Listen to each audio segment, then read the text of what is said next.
Thanks to Bioptimizers for sponsoring today's video. More on them in just a bit. This time of year, we can find ourselves really busy around here, and I'm sure you probably feel the same way. Whether it's the garden or the kids having activities and places to be, it gets really busy really quickly, and I find myself spending less time in the kitchen as the days get hotter. And so this week, I wanted to share with you some of the one-pot meals I've been making. All you need is either a skillet or a slow cooker, and I get these meals on the table really quickly and easily, and I'm even using some fresh produce from the garden. So if you're in garden season too and trying to figure out ways to use up your garden veggies, these meals are going to be great. But even if you don't, grab some produce from the grocery store and you're going to have some easy meals to put on the table in no time. So the first meal I'm starting on is a skillet dinner. I'm starting by getting some yellow squash, and you can either use squash or zucchini, and I'm just going to salt that and leave that in a sieve over my sink so it can release some of its water content. In a cast iron skillet over medium high heat, I am putting in a pound of ground beef, and I'm going to let that get browning while I prep the rest of my produce. I'm going to dice up a sweet onion and add that in with the ground beef and then go ahead and season it. And this time of year, I'm also using up a lot of stuff that is in my pantry. I think there's something about summertime that just makes you want to kind of clear everything out in the pantry, focus on the fresh stuff so that you can kind of stock your house up before fall. So I'm in that mode right now of just cooking through my pantry and kind of assessing what's in there so I can plan some future meals around that. So in the skillet, I've added in a little bit of seasoning, and you can use Italian seasoning or just some basil and oregano. And then I'm throwing in a little bit of salt and pepper and sauteing those onions with the ground beef so that they both have lots and lots of flavor. And I love this particular skillet because I can use up a bunch of my summer produce and it's still really filling because I'm adding ground beef and we're going to add in some cheese, but it doesn't have that same kind of heavy carb element as a lot of meals do. And so this one is not only fast to put together, but it just leaves you feeling a little bit lighter afterwards too, but it's still really hearty and filling. So you're really not missing out on anything at all. So it's a delicious meal to get on the table any night of the week. I have a ball of mozzarella cheese. I love using fresh mozzarella. It just melts really beautifully, and on nights when I'm too busy to get out the box grater and start grating a bunch of cheese, I find it really easy to just pull it apart with my fingers. So it's one of those cheeses you can pull out and have in your dish in just 1 minute. I'm adding in some different kinds of diced tomatoes and whole cherry tomatoes, but you could use just regular diced tomatoes or even just tomato sauce if you want something smooth. You could use that. You could use a marinara sauce. We just want some sort of tomato sauce to hold all of that together.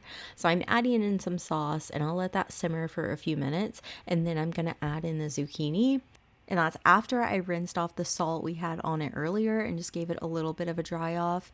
And for this dish in particular, you want to use a skillet that can go from the stove to the oven, because I started out on the stove and brown my beef and make the sauce. But then once it's all together and assembled, I put it in the oven for a few minutes so we can get it nice and bubbly and cook through all of that squash or zucchini, and then it's ready to go.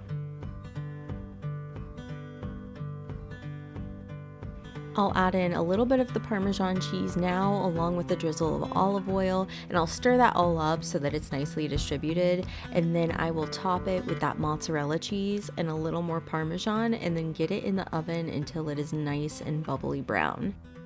This kind of reminds me of a lighter version of a lasagna, but it comes together really quickly, and instead of pasta, we're using garden fresh veggies, so it couldn't be healthier as far as that goes, and it's just light, but so filling from that cheese and meat. And not only that, but it's super budget friendly, especially if you have a garden that has zucchini coming in or squash coming in. This is a great way to use that up and stay on a super frugal budget. All you need is a little bit of ground beef or some sort of meat that you can put in with it, and then I'll put it in the oven at 350 and just bake it for about 20 minutes or so. You want to bake it until that squash is tender but not too soggy, and that cheese is bubbly and brown. I want to take a second and tell you about today's video sponsor, By Optimizers. I've been taking their mass enzymes and I can truly say it has greatly improved my digestion and just bloating after eating. It has 19 different enzymes that help you break down your protein, your fat, your carbs, and even dairy. That way when you're eating, you're properly absorbing nutrients from it, and not only is that beneficial to your gut, but it's also beneficial for things like bloating and for your energy levels. So by taking this one thing, you just feel better and your gut is getting better at the same time. It always leaves me feeling lighter and more energized no matter what I've eaten, whether I have a bunch of carbs at dinner or I have dairy in the morning in my coffee. I've been feeling lighter and leaner and just more energized when I've been including those enzymes. I'll take it before my meals, especially before dinner, and then I notice the rest of the night I don't have that bloated and uncomfortable feeling. I feel really good afterwards. I'm able to absorb more nutrients from my meals. So if you want to try out mass enzymes too, you can go to buyoptimizers.com/healthy Elizabeth. I'll put the link down below and it will give you 10% off any order. So let me know if you try it out, and thank you so much to Buy Optimizers for sponsoring today's video.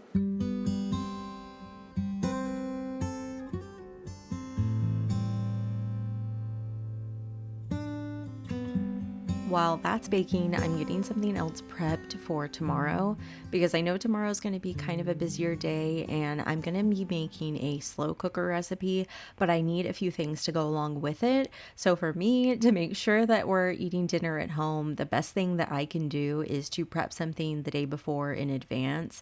That's usually what makes the biggest difference for my family between eating something out and eating something real good quality at home, is prepping in advance. So I already have those plans for tomorrow. So today I'm going to make something to go along with it.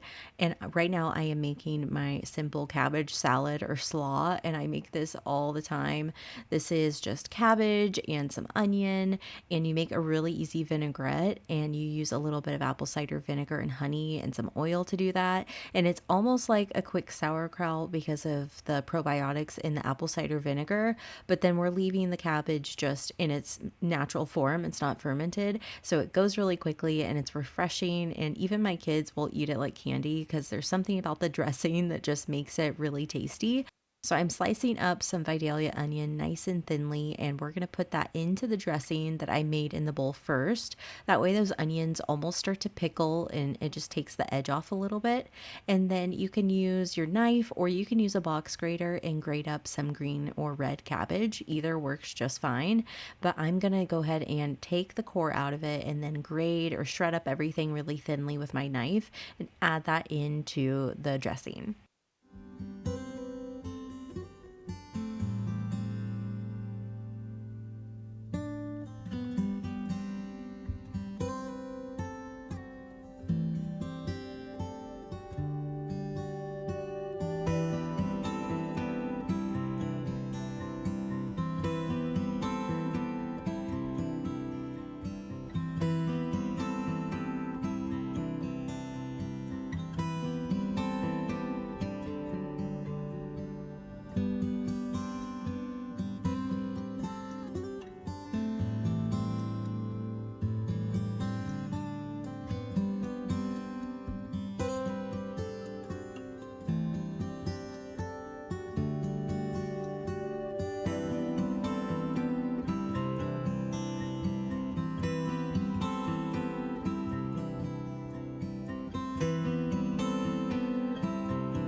tomorrow I'm going to be putting some meat in the slow cooker that we're going to use to have sandwiches. And so I'm going to put together some kamut sandwich rolls or buns that we can use tomorrow. And this ended up going a little bit wrong, but I'll tell you why in a second. It's no fault of the recipe. The recipe is good to go, so I'll make sure it's down below for you. So first I'm weighing out my kamut flour, and this is just a white all-purpose Corazon flour. So I'm weighing that out first. I use about 3 cups or 400 grams. I do either 2 tablespoons of avocado oil or 2 tablespoons of butter, just depending on what I have on hand or what kind of texture I'm going for that day. And then I add in some salt to that, and then I'm adding in instant yeast. That's what I use when I'm in a pinch and need something really quickly, but you could also do these in a sourdough version, and I'll probably share that recipe soon, but I just haven't gotten to it yet because it's been such a busy summer. And I have a mixture of warm milk and warm water, and I'm adding that to my stand mixer along with 1 egg that I just beat up, and I'm gonna let that mix on low speed or so until it starts to form just kind of like a foamy dough. And this is kind of our pre-ferment or our sponge, and I'm gonna let that sit for about half an hour before I add the flour and the oil and the salt into the dough. This is just a really simple kamut roll or dinner roll bun recipe that you can make anytime because it goes really quickly. It only takes just a few hours and you have ready-made buns. And I'm doing this after dinner tonight, so I wanted to have these rolls completely ready for tomorrow. And so that's why I'm using instant yeast as opposed to sourdough. But I kind of go back and forth. I don't have really strict rules about it. I feel like if I'm using good flour, that's very important, and then if I have the time to ferment it, then that is even better. So I'm dividing that dough after it had rested and risen, and it actually rose a little bit too much, but it's because I had to run an errand, and here in North Carolina we've been having a bunch of crazy storms, and I got caught out in a thunderstorm. I had no idea it was coming, and so I got home about half an hour too late, and so they're a little bit flatter than usual, but they still tasted amazing.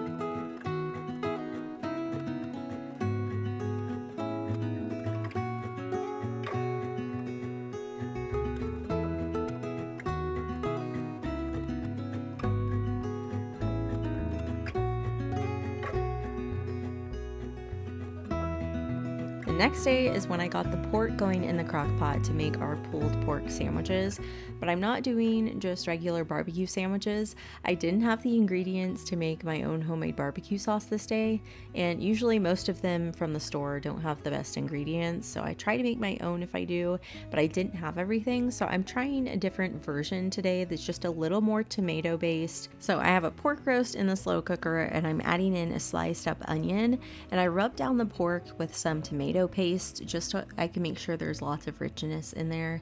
Then I season it with some salt and some pepper, and I'm going to put in some bay leaf as well. I'll do a little bit of brown sugar to help sweeten up all of the tomato base that I'm adding in here. So like I said, it's not really a barbecue sauce, it's more of a sweeter tomato sauce, but it's still really good with pork because there's so much flavor in the pork itself already, so you kind of just need a sauce to go with it. So I'm adding in a couple tablespoons of organic dark brown sugar and just kind of coating my meat almost like a dry rub. And then I'm adding in some oregano, and I'm gonna add in a big can of crushed fire roasted tomatoes.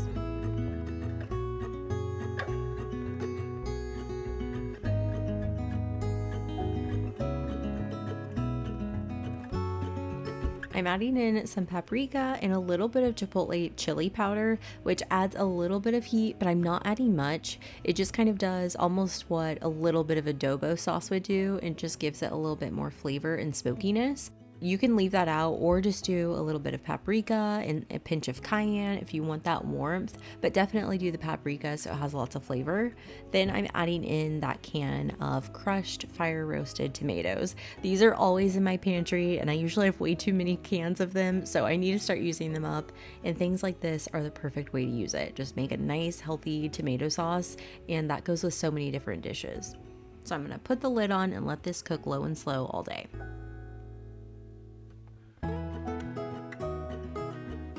To serve this dinner tonight, I'm pulling out those kamut rolls from yesterday that are already done, and I'm going to shred up the pork that's in the slow cooker and put it on the bun with a little bit of that cabbage slaw right on top and maybe a little extra on the side, and then probably a few pickles as well.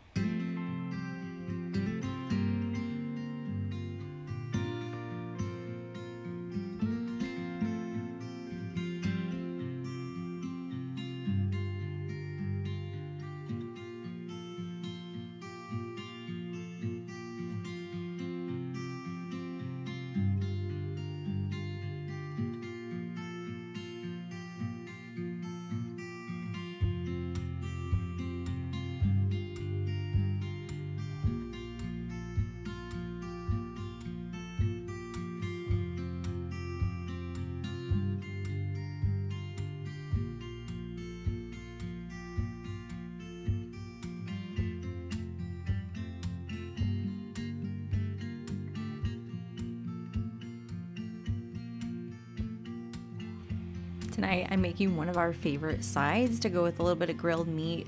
This time of year, I have my grill going all the time, several times a week, because it's such an easy way to cook meat and get your protein cooked, and then I just have to worry about a side, which is a lot easier. So tonight I'm making one of our absolute favorite sides. We could eat this all the time, and it's great on fast days too when we're not eating meat. It's potatoes and green beans, but you season it with this delicious homemade seasoning. So I'm going to show you that now because I like to make a big batch of it, and you can easily go through a bunch of it. So I'm going to make some more so I can show you, but it's a homemade ranch seasoning. So a lot of times you'll see people buy the packets from the store, but sometimes they'll have some weird ingredients in there. So I prefer to put it together myself, and it's really easy to do that. So this is going to make a little over a cup or so of seasoning, and I had to put it in a different jar because I thought I could fit it all in here, but I definitely could not fit this big of a batch in there. So I'm using about a half a cup of parsley, and you'll do about 1.5 tablespoons of dried dill. And then I like to do a tablespoon of freeze-dried chives, 2 tablespoons or so of garlic powder, and the same amount of onion powder. And then I also like to do 2 tablespoons of like freeze-dried onion flakes. So I like using the different kinds. You get different textures, so I like to combine dried onion flakes and onion powder. And then I'm using about a tablespoon of sea salt. I use gray Celtic sea salt, so if you're using a different salt, maybe scale back and then use a little bit more if you need it. And then I'll do somewhere between half a tablespoon and 1 tablespoon of fresh ground black pepper. And just mix it all together and store it in a nice airtight container. And you have ranch seasoning that you could put on things like French fries. You could even put it on meats. It's so flavorful. It's just a great all-purpose kind of seasoning blend. And of course you can mix it up in a little bit of Greek yogurt or sour cream and mayo and have delicious homemade ranch in no time.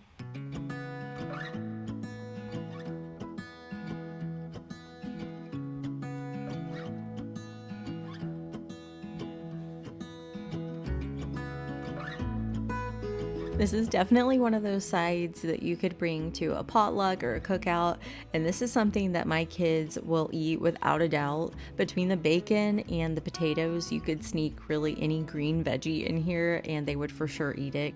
But it's also super easy to make. So all you need for this one is a big skillet, or you could use a Dutch oven. And I'm gonna get some bacon that I chopped up with scissors, and I'm just gonna get that frying in the pan. And in the meantime, I have about 24 ounces, so I think that's around 1.5 pounds of little baby gold potatoes. And I just clean them real well and make sure they're nice and washed. And then I don't peel them, and I'll just quarter them and put them into a bowl. And then we're gonna combine that with some fresh green beans.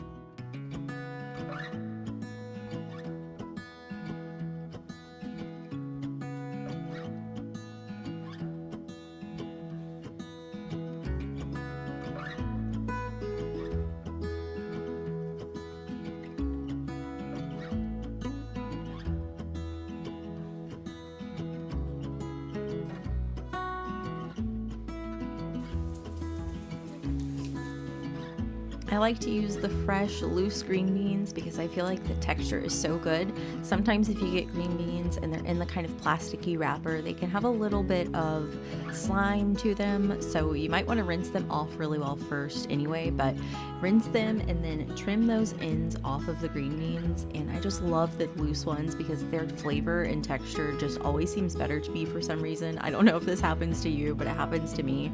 So I've started buying the loose ones and then just trimming them myself. And I also crushed and minced up 2 garlic cloves. You can use more or less. So depending on the size, you can use 3, 4, however many you want. And my bacon is pretty much ready to go. So now I'm going to preheat my oven to 350, and we're going to go ahead and get these veggies ready to go into the oven. So I have my bacon grease still in there, but there's not that much since we're using potatoes and green beans. There's a lot of veggies going in here, so we want to make sure everything's going to be well flavored and nice and moist too. So I'm adding in a little bit of butter.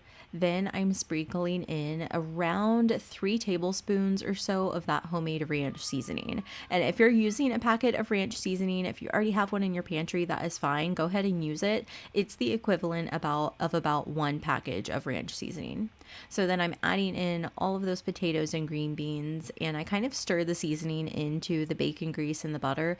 That way it kind of is almost like a paste, and we can just stir it into the veggies. Then I also like to take a little bit of veggie broth or chicken broth, and I'll add that into the skillet. You don't need much, really just about a half a cup or so to keep it from burning and to make sure that the veggies get nice and fork tender. I'll add the broth into the veggies and make sure everything is well coated in that delicious ranch seasoning sauce that we made. And then I'll put that in the preheated oven just at 350, and I'll bake it for roughly 30 minutes. If you cut your chunks of potatoes a little bit big, you might want to do them a little bit longer, and if you make them smaller, it'll go a little bit faster, but that's really all it takes. You just put it in the skillet and then get it in the oven, and it is done, and so delicious. This is every bit as yummy as it looks. All the bacon, all those soft flavored potatoes, and the fresh green beans. Who would have known they were so addictive? I hope as always this video gave you some good inspiration. The recipes will be at healthyelizabeth.com or linked down below in the description. And thanks so much again for joining me in the kitchen.